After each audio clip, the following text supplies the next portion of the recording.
Hi everyone, Ray here. This week, someone asked me, what is project risk management? Risk management is the art and science we use to assess and respond to the risks which exist throughout the life of our projects. In fact, risk exists in virtually any initiative, programs, portfolios, businesses, operations, manufacturing, and more. We perform risk management so our initiatives are successfully managed within the triple constraints of cost, quality, and time, plus any other constraints appropriate out for those initiatives outside of project management. Using risk management, we identify those factors which can positively or negatively impact our initiatives, qualify and quantify the results, and identify responses to minimize the occurrence of negative impact and maximize the potential positive impacts. What? Risks can have benefits, you ask? Absolutely. This isn't something new.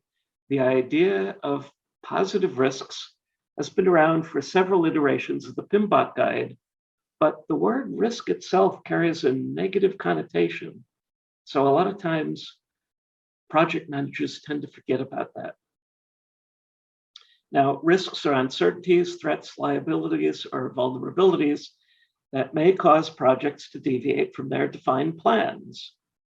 And risks have two major components: uncertainty, probability, or chance, and impact, consequences, or costs. Uncertainty does not imply something bad will happen. A project may want to deviate from the defined plan if the project can be done faster, less expensively, or with higher quality, especially if any of these areas are falling behind as the project progresses. While risks with negative or unfavorable outcomes are referred to as threats, risks with favorable or positive outcomes are known as opportunities. Carefully managed opportunity can benefit initiatives as well. For example, reusable code might be identified for a software project. It might not be well understood, presenting an element of risk. However, devoting some time to analysis may result in a project plan savings by having some of the work completed early. Some examples of threats include bad weather that could shut down a construction project, a key team member departing unexpectedly, and there is no succession plan in place. A battery intended for your product was suddenly declared unsafe and can no longer be procured.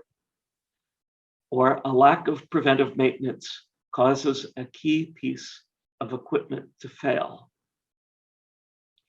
Some opportunities include your resource manager assigns some idle resources to help out your project, allowing you to complete some work earlier.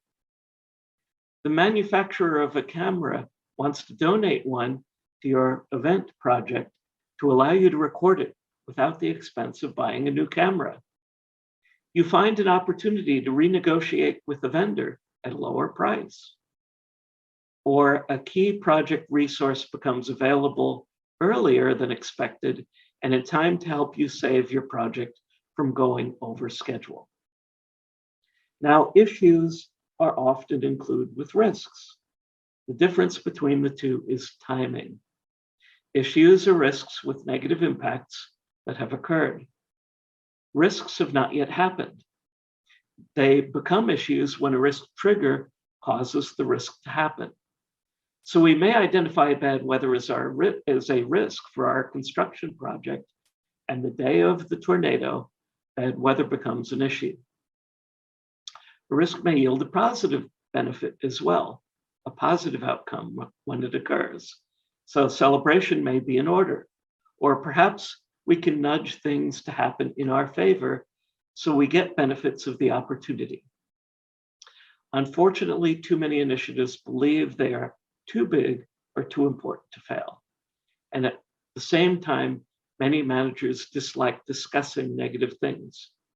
Knowing more about risk management can help you educate others in your organization to understand the importance.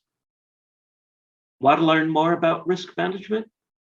Head over to our blog and click on risk management under the categories on the right-hand side, or check out my international best-selling book, Risk Assessment Framework, Successfully Navigating Uncertainty, available on all Amazon marketplaces.